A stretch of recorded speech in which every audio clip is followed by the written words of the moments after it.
എല്ലാ കൂട്ടുകാർക്കും വെക്സ് entertainment Hollywood news സെക്ഷനിലേക്ക് സ്വാഗതം.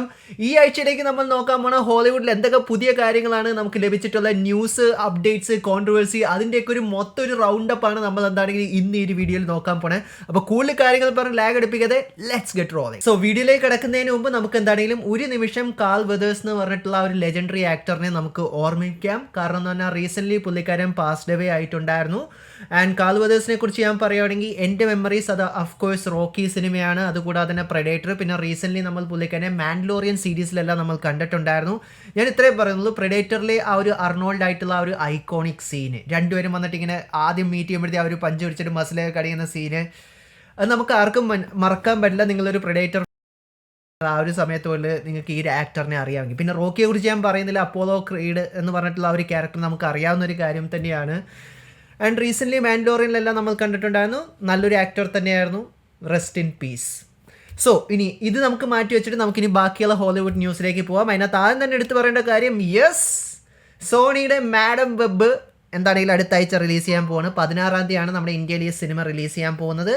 പുറത്തൊക്കെ ഫെബ്രുവരി 14-നാണെന്നാണ് ഞാനിപ്പോൾ മനസ്സിലാക്കി വെച്ചിട്ടുള്ളൊരു കാര്യം തന്നെ. കാരണം വാലന്റൈൻസ് ഡേ സോണി സ്പെഷ്യലാണ് നമുക്ക് മാഡം വെബ് ലഭിക്കാൻ പോകുന്നത്. നിങ്ങൾ ഇൻട്രസ്റ്റഡ് ആണോ എന്നുള്ള കാര്യങ്ങൾ ഒരിക്കൽ കൂടി ഞാൻ ചോദിക്കുവാണ്. എനിക്കറിയാം അതിൻ്റെ ആൻസർ എന്താ, എന്നാലും നിങ്ങൾക്ക് കമൻറ്റ് ബോക്സിൽ കമൻറ്റ് ചെയ്യാവുന്നത് തന്നെയാണ്. അത് പറയുമ്പോൾ തന്നെ നേരത്തെ നമ്മളൊരു നേരത്തെ നമ്മുടെ ന്യൂസ് വീഡിയോയിൽ ഞാൻ നിങ്ങളോട് പറഞ്ഞിട്ടുണ്ടായിരുന്നു, സോണി മാരോലായിട്ട് സംസാരിച്ചുകൊണ്ടിരിക്കുകയാണ് അവർക്ക് നോവേ ഹോമിൻ്റെ ഒരു 2.0 വേർഷൻ ഇറക്കണം എന്നുള്ളൊരു കാര്യം തന്നെ. ആൻഡ് അത് ഒരു രീതിയിലും ആ ഒരു കോൺവെർസേഷൻ ഇപ്പോൾ എങ്ങും എത്തിയിട്ടില്ല. പക്ഷേ ഇപ്പോൾ നമുക്ക് മനസ്സിലാക്കാൻ കഴിഞ്ഞിട്ടുള്ള സോണിയും ആമസോണും കൂടി പ്ലാൻ ചെയ്തിട്ട് സ്പൈഡർമാൻ്റെ ഒരു R-rated സിനിമ ചെയ്യാൻ എന്താണെങ്കിലും അവർക്ക് പ്ലാൻ ഉണ്ടെന്നുള്ളൊരു കാര്യം തന്നെയാണ്. ഇത് എത്രത്തോളം വർക്കൗട്ട് ആവുമെന്ന് ചോദിച്ചാൽ എനിക്കറിയില്ല. പക്ഷെ ഒരു കാര്യം നമുക്ക് അതിൽ കൂടി മനസ്സിലാക്കാൻ കഴിഞ്ഞിട്ടുണ്ട്, പീറ്റർ പാർക്കർ ആയിരിക്കില്ല. പിന്നെ ആരായിരിക്കും എന്ന് ചോദിച്ചു കഴിഞ്ഞാൽ മിഗേൽ ആകാമാണ് സാധ്യത എന്നാണ് എനിക്ക് തോന്നുന്നത്. സ്പൈഡർമാൻ 2099 നമ്മൾ എന്താണ് ഈ സ്പൈഡർവേഴ്സ് സിനിമയിൽ നമ്മൾ കണ്ടിട്ടുണ്ടായിരുന്നു. കാരണം പുള്ളിക്കാരനെ അങ്ങനത്തെ ഒരു R-rated ആയിട്ടുള്ളൊരു സ്പൈഡർമാൻ്റെ ക്യാരക്ടറിനെ ചെയ്യാൻ പറ്റുള്ളൂ എന്നാണ് എനിക്കും പേഴ്സണലി എനിക്ക് തോന്നിയിട്ടുള്ളത്. സോ നിങ്ങളുടെ അഭിപ്രായം എന്താണ്? മിഗേലിൻ്റെ ഒരു R-rated സിനിമ വന്നു കഴിഞ്ഞാൽ നിങ്ങൾ തിയേറ്ററിൽ പോയി കാണുമോ എന്നുള്ള കാര്യങ്ങളെല്ലാം കമൻറ്റ് ബോക്സിൽ കമൻറ്റ് ചെയ്യാൻ തന്നെയാണ്. എന്താണെങ്കിൽ ക്രേവൻ R-rated ആയിരിക്കും, R-rated ആണല്ലോ. സോ സ്പൈഡർമാൻ്റെ ഒരു R-rated സിനിമ എന്നൊരു വെറൈറ്റി ആയിരിക്കും. നമുക്ക് നോക്കാം എന്ത് സംഭവിക്കുക എന്നുള്ളൊരു കാര്യം തന്നെ. ഇനി നമുക്ക് ജെയിംസ് ക്യാമറൂണിൻ്റെ അവതാറിൻ്റെ വിശേഷങ്ങളിലേക്ക് നമുക്ക് പോകാം. നേരത്തെ നമ്മൾ ഈ ഒരു വീഡിയോ ചെയ്ത സമയത്തും കുറേ ആൾക്കാർ ചോദിച്ചിട്ടുണ്ടായിരുന്നു, ഞാൻ പറഞ്ഞത് സത്യം അവതാർ 3-യെ കുറിച്ചായിരുന്നോ 4-നെ കുറിച്ചാണോ എന്നുള്ളൊരു കൺഫ്യൂഷൻ ഉണ്ടായിരുന്നു. അതിൻ്റെ ഒരു ആൻസർ നമുക്കിപ്പോൾ സാം വേർത്തിൻ്റെ ഭാഗത്തും തന്നെ നമുക്ക് ലഭിച്ചിട്ടുണ്ട്. അവതാർ 4-ാം പാർട്ടിൻ്റെ ആക്ച്വലി അവർ ഷൂട്ടിങ് ഈ മാസം തന്നെ അവർ സ്റ്റാർട്ട് ചെയ്യുമെന്നാണ് നമുക്ക് മനസ്സിലാക്കാൻ കഴിഞ്ഞിട്ടുള്ളത്. കാരണം അവതാർ 3-ാം ഭാഗത്തിൻ്റെ ഷൂട്ടിങ് ഓൾമോസ്റ്റ് കഴിഞ്ഞ് 90% കഴിഞ്ഞ് ഇനി കുട്ടികളുടെ സീൻസ് മാത്രമേ കുറച്ച് ബാക്കിയുള്ളൂ. 4-ലേക്ക് അവർ കടക്കുകയാണെന്നുള്ളൊരു കാര്യമാണ് നമുക്കിപ്പോൾ മനസ്സിലാക്കാൻ കഴിഞ്ഞിട്ടുള്ളത്. ആൻഡ് ജെയിംസ് ക്യാമറൂണിൻ്റെ ആ ഒരു ഷെഡ്യൂൾ വെച്ച് നമ്മൾ നോക്കണേ, മൊത്തം 4 പാർട്ടാണ് നമുക്ക് എന്താണ് അവതാറിൽ ലഭിക്കാൻ പോകുന്നത്. 3-ാമത്തെ പാർട്ട് നമുക്ക് അടുത്ത് തന്നെ എന്താണെങ്കിൽ നമുക്ക് ലഭിക്കുന്നത് തന്നെയായിരിക്കും. ആൻഡ് അതിൻ്റെ പ്രീ പ്രൊഡക്ഷൻ അവർ ഓൾറെഡി സ്റ്റാർട്ട് ചെയ്തിട്ടുണ്ട്. ഏകദേശം ഒരു 20 to 30% അവർ 4th പാർട്ട് എന്താണെങ്കിലും ഷൂട്ട് ചെയ്തു എന്നാണ് നമുക്ക് മനസ്സിലാക്കാൻ കഴിഞ്ഞിട്ടുള്ളത്. കാരണം കുട്ടികൾക്കൊക്കെ ഏജ് കൂടിക്കഴിഞ്ഞാൽ പിന്നെ അവർ ആ ഒരു സെയിം ഇതിൽ വെച്ച് അവരെ ഷൂട്ട് ചെയ്യാൻ പറ്റില്ല. എന്താണോ സ്ട്രേഞ്ചർ തിങ്സിൽ ഇപ്പോൾ സംഭവിച്ചുകൊണ്ടിരിക്കുന്ന ക്രൈസിസ്, അത് തന്നെയാണ് ഇതിനകത്തും സംഭവിക്കുന്ന കാര്യം തന്നെ. ഇനി അടുത്ത ഈ ആഴ്ചത്തുള്ള ഏറ്റവും വലിയ ബിഗ് ന്യൂസ് മിലി ആൽകോക്ക് തന്നെയാണ്. കാരണം ഹൗസ് ഓഫ് ഡ്രാഗൺസിനകത്ത് നമ്മൾ റെനേറയുടെ ക്യാരക്ടറിനെ ചെയ്യാൻ നമ്മൾ കണ്ടിട്ടുണ്ടായിരുന്നു, യങ്ങർ സെർഫായിട്ടുള്ള റെനേറയുടെ ക്യാരക്ടറിനെ. ആൻഡ് മിലി ആൽക്കോളാണ്, അതായത് പുതിയ ജെയിംസ് ഗണ്ണിൻ്റെ വുമൺ ഓഫ് ടുമാറോ എന്ന് പറഞ്ഞ സിനിമയ്ക്കകത്ത് സൂപ്പർ ഗേളിനെ ചെയ്യാൻ പോകുന്നത്. റീസെൻ്റ്ലി പുള്ളിക്കാരിയെ കാസ്റ്റ് ചെയ്തിട്ടുണ്ടായിരുന്നു. എന്നോട് ചോദിക്കുകയാണെങ്കിൽ എനിക്ക് പെർഫെക്റ്റ് ആയിട്ടുള്ളൊരു സൂപ്പർ ഗേളിൻ്റെ ക്യാരക്ടറായിട്ട് തോന്നിയിട്ടുണ്ടായിരുന്നു ആ ഒരു സീരീസിനകത്ത് ഉണ്ടായിരുന്നത്. എന്തായിരുന്നു പുള്ളിക്കാരിയുടെ പേര്? മെലീസ എന്ന് പറഞ്ഞിട്ടുള്ള ആ ഒരു ആക്ട്രസ്സാണ് എനിക്ക് തോന്നിയിട്ടുണ്ടായിരുന്നത്. പക്ഷെ എന്നാലും മിലി ആണെങ്കിലും പുള്ളിക്കാരി നല്ലൊരു ആക്ട്രസ് ആയിട്ടാണ് എനിക്ക് എന്താണ് ഈ ഹൗസ് ഓഫ് ഡ്രാഗൺസിനകത്തും എനിക്ക് തോന്നിയിട്ടുണ്ടായിരുന്നത്. സോ ഞാൻ എക്സൈറ്റഡ് തന്നെയാണ് എന്താണ് ഈ ഒരു വുമൺ ഓഫ് ടുമാറോയിൽ നമ്മൾ കാണാൻ പോകുന്നത്. കാരണം നേരത്തെ വീഡിയോയിൽ ഞാൻ നിങ്ങളോട് പറഞ്ഞിട്ടുണ്ടായിരുന്നു, സാധാരണ ഒരു ഫിലിം ആയിരിക്കില്ല, കുറച്ചും കൂടി സീരിയസ് ആയിരിക്കും, ഡാർക്ക് ടോൺ ആയിരിക്കും. അതുകൊണ്ട് തന്നെ സൂപ്പർ ഗേളിൻ്റെ ക്യാരക്ടർ ഭയങ്കര ബോൾഡ് ആയിട്ടുള്ളൊരു ക്യാരക്ടർ ആയിരിക്കും എന്നാണ് നമുക്ക് ജെയിംസ് ഗൺ ഇപ്പോൾ നമ്മളോട് പറഞ്ഞിട്ടുള്ളൊരു കാര്യം തന്നെ.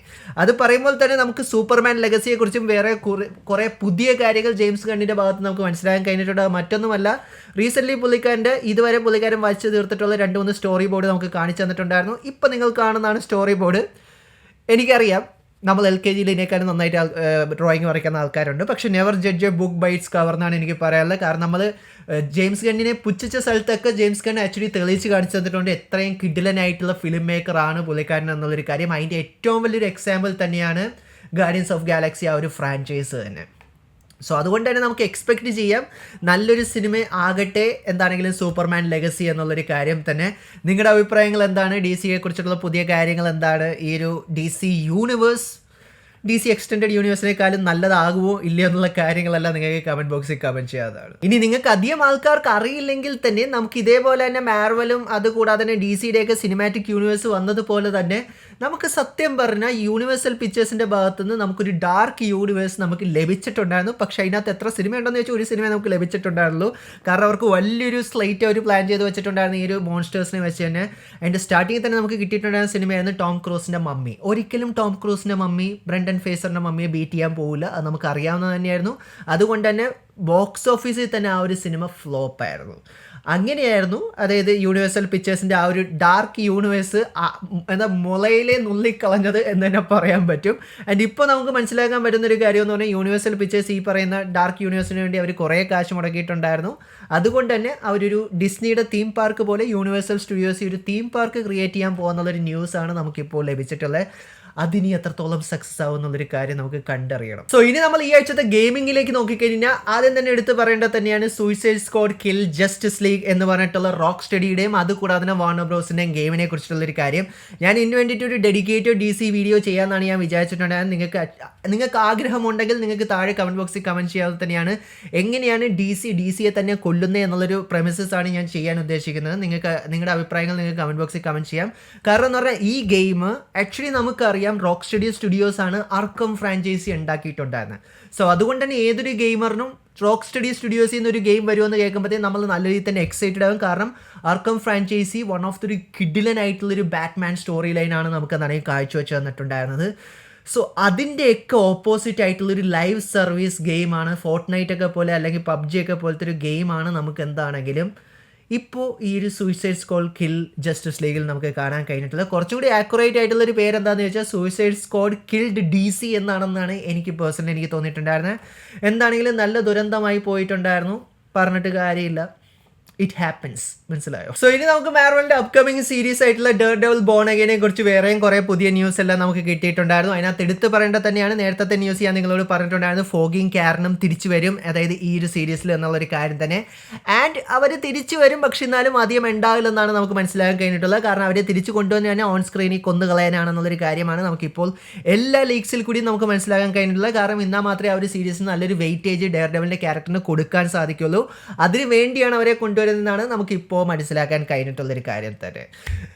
ഇങ്ങനെ അവരെ കൊണ്ടുവരുന്ന കാര്യമുണ്ടോ എനിക്കറിയില്ല. ആൻഡ് അതുകൂടാതെ തന്നെ നമുക്ക് എന്താണെങ്കിലും സ്പൈഡർമാൻ്റെ അടുത്തൊന്നും ബ്ലാക്ക് സ്യൂട്ട് കാണാൻ കഴിഞ്ഞില്ലെങ്കിലും ഡെയർഡെവിളിൻ്റെ ബ്ലാക്ക് സ്യൂട്ട് കാണാൻ കഴിയുമെന്നാണ് നമുക്കിപ്പോൾ ഏകദേശം ഒരു റൂമർ നമുക്ക് ലഭിച്ചിട്ടുള്ളത്. കാരണം എന്ന് പറഞ്ഞാൽ ഷാഡോ ലാൻഡ് എന്ന് പറഞ്ഞിട്ടുള്ള ഡെയർഡെവിളിൻ്റെ ആ ഒരു കോമിക്സ് നിങ്ങൾ വായിച്ചിട്ടുണ്ടെങ്കിൽ നിങ്ങൾക്ക് മനസ്സിലാക്കാൻ പറ്റും. കാരണം ഒരു കിഡിലനായിട്ടുള്ളൊരു ബ്ലാക്ക് കോസ്റ്റ്യൂംസ് ഡെയർഡെവിളിനുണ്ട്. അത് മിക്കവാറും ബോൺ അഗൈനിനകത്ത് അവർ ഫീച്ചർ ചെയ്യുമോ എന്നുള്ളൊരു കാര്യമാണ് നമുക്കിപ്പോൾ മനസ്സിലാക്കാൻ കഴിഞ്ഞിട്ടുള്ളൊരു കാര്യം തന്നെ.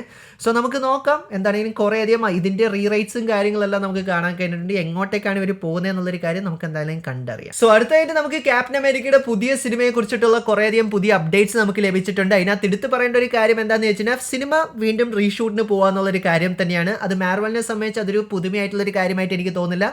മിക്ക സിനിമകളും മാർവൽ ഇപ്പോൾ ചെയ്തുകൊണ്ടിരിക്കുന്ന ഇതേ സെയിം സംഭവം തന്നെയാണ്. ആൻഡ് ഈ സിനിമയും റീഷൂട്ടിന് പോകാന്നുള്ളൊരു കാര്യമാണ് നമുക്ക് മനസ്സിലാക്കാൻ കഴിഞ്ഞിട്ടുള്ളത്. ആൻഡ് നമുക്ക് എന്താണെങ്കിലും വേറെ കുറച്ചധികം ന്യൂസും കാര്യങ്ങളൊക്കെ മനസ്സിലാക്കാൻ കഴിഞ്ഞിട്ടുണ്ട്. കാരണം നമുക്ക് കുറേയധികം റൂമേഴ്സ് നമ്മൾ കേട്ടിട്ടുണ്ടായിരുന്നു. റെഡ് ഹൾക്കൊക്കെ ഈ ഒരു സിനിമയ്ക്കകത്ത് വരും, ഹാരിസൺ ഫോർഡ് ആയിരിക്കും ഈ ഒരു സിനിമയ്ക്കകത്ത് ആ ഒരു ക്യാരക്ടറിനെ ചെയ്യുന്നതെന്നുള്ള കാര്യങ്ങളെല്ലാം. പുതിയ റീഷൂട്ട് വെച്ച് ചിലപ്പോൾ ഹൾക്കിനെ അവർ ഡിലീറ്റ് ചെയ്ത് കളയാം, അല്ലെങ്കിൽ വേറെ എന്തെങ്കിലും ചെയ്യാമെന്നൊക്കെ കേൾക്കുന്നുണ്ട്. അതിനെക്കുറിച്ച് നമുക്കൊരു ആക്യുറേറ്റ് ആയിട്ടുള്ളൊരു ന്യൂസ് നമുക്കിപ്പോൾ ലഭിച്ചിട്ടില്ല. എന്താണെങ്കിലും പടം റീഷൂട്ട് ചെയ്തുകൊണ്ടിരിക്കുകയാണ്. അതാണ് നമുക്കിപ്പോൾ മനസ്സിലാക്കാൻ കഴിഞ്ഞിട്ടുള്ളത്. ഇനി അത് പറയുമ്പോഴത്തേക്കും നമ്മുടെ എന്തായാലും അടുത്ത് തന്നെ നമുക്ക് കാണാൻ സാധിക്കുന്ന സൂപ്പർ ഹീറോ സിനിമ ഏതാണെന്ന് ചോദിച്ചാൽ അത് മറ്റൊന്നുമല്ല ഡെയർഡെവിൾ അല്ലല്ലോ, ഡെഡ്പൂൾ 3 ആണ്.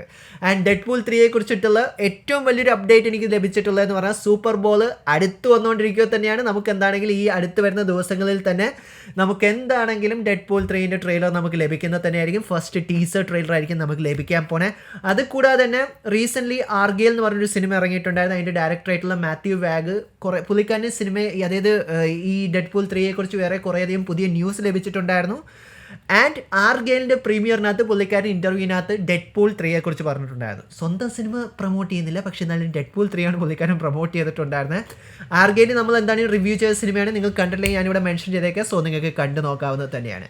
ആൻഡ് ഇനി എന്താണ് മാത്യു വാഗൻ സംസാരിച്ചതെന്ന് ചോദിച്ചു കഴിഞ്ഞാൽ പുള്ളിക്കാരൻ പറഞ്ഞത് തന്നെ മാർവലിൻ്റെ ഇപ്പം അടുത്തിറങ്ങുന്ന സിനിമകളിലൊക്കെ വെച്ച് നമ്മൾ നോക്കുവാണെങ്കിൽ ഇത് മാർവലിൻ്റെ ഒരു തിരിച്ചുവരവായിരിക്കും എന്നുള്ളൊരു കാര്യം തന്നെയാണ് പുള്ളിക്കാരൻ ഏറ്റവും ആദ്യം തന്നെ പറഞ്ഞിട്ടുള്ളത്. കാരണം അത്രയും കിടിലനായിട്ടുള്ളൊരു സിനിമയായിട്ടാണ് പുള്ളിക്കാരന് ഡെഡ്പൂൾ 3 തോന്നിയെന്നുള്ള കാര്യങ്ങളൊക്കെ പറഞ്ഞിട്ടുണ്ട്. ആൻഡ് അതുകൂടാതെ റയാൻ റെനോൾഡ്സ് ആണെങ്കിലും ഹ്യൂ ജാക്ക്മാൻ ആണെങ്കിലും ഒരു കിഡിലൻ ക്യാരക്ടർ കെമിസ്ട്രി ത്രൂ ഔട്ട് സിനിമയ്ക്കകത്തുണ്ട്. ഒരു കിഡിലനായിട്ടുള്ളൊരു ആക്ടിംഗ് ആണ് നമ്മളെ കാഴ്ചവെച്ച് വന്നേക്കണേ.